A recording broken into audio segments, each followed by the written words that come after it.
And we told you this, I think, this whole week about the real terrorists. They're leftists using intimidation and even violence and violent campaigns now to threaten anyone with whom they disagree politically. Now, we see this in their continued attacks on pregnancy centers or the assassination attempt of a sitting Supreme Court justice. But recent history is it's no concern to the Democrats. Take Congresswoman Jackie Speier. Here she was today, recounting her harrowing encounter during the Jonestown massacre nearly 45 years ago. I believe I'm the only member of this House that is a victim of gun violence. My body is riddled with bullets. I live with that every single day. Her ordeal was horrific, but she breezed right past something that happened less than 5 years ago. It was then on a Virginia baseball diamond where a deranged Bernie Sanders supporter fired off more than 60 rounds at Speier's Republican colleagues. 5 people were hit, including my next guest, who almost died as a result. Congressman Steve Scalise joins me now. Congressman, now Speier's omission on the day that these hearings are being held was a little bit convenient. I can't imagine she forgot what happened 5 years ago. Your reaction? Laura, look, I mean, clearly we all know what happened.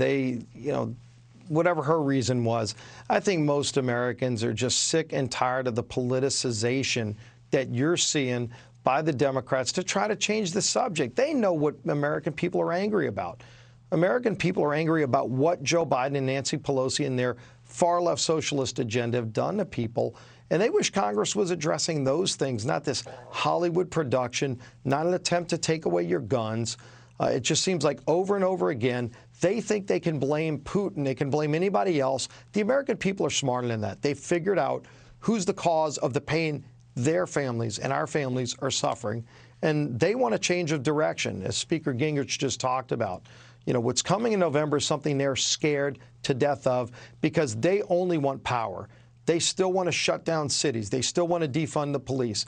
They still want to do the things that the American people are tired of, and the American people are going to have the final say on November 8th. Now, when you watch this hearing tonight and the attempted production value, we're going to get into some of that with Raymond Arroyo coming up.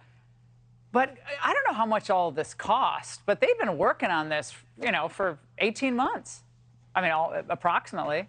This can't be cheap. And last time I checked, we're kind of broke. Just to go over to Grand Central Station, you'll see, 30, 40 people living on the streets, crawling on the streets, throwing up, on themselves because they're so sick or addled with drugs. I don't know which. But, America's just crumbling, especially in the urban areas. And yet we're just blowing money on this? For what reason? Yeah, and Laura, one important question that we've asked the mainstream media to ask Speaker Pelosi, who paid this Hollywood producer?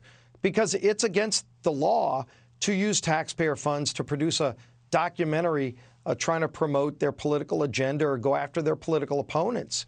And we haven't really heard an answer. Who paid this guy? We know who he is. He not only produced this video, he also supposedly covered up for Jeffrey Epstein, so he's got his own track record. But how did he get paid? Because he's not allowed to get taxpayer money to get paid. And if he did it for free, that's an in-kind contribution, which is also illegal. So I think the question of who did pay him and how much did he get paid and how did that transaction even occur is an interesting question because there may be violations of law. Yeah, you would think that it's the actions themselves on January 6th were dramatic enough. You didn't really need to bring someone in to produce the drama. I mean, right? It doesn't make any sense. Congressman, great to see you. Hey, Sean Hannity here. Hey, click here to subscribe to Fox News YouTube page and catch our hottest interviews and most compelling analysis. You will not get it anywhere else.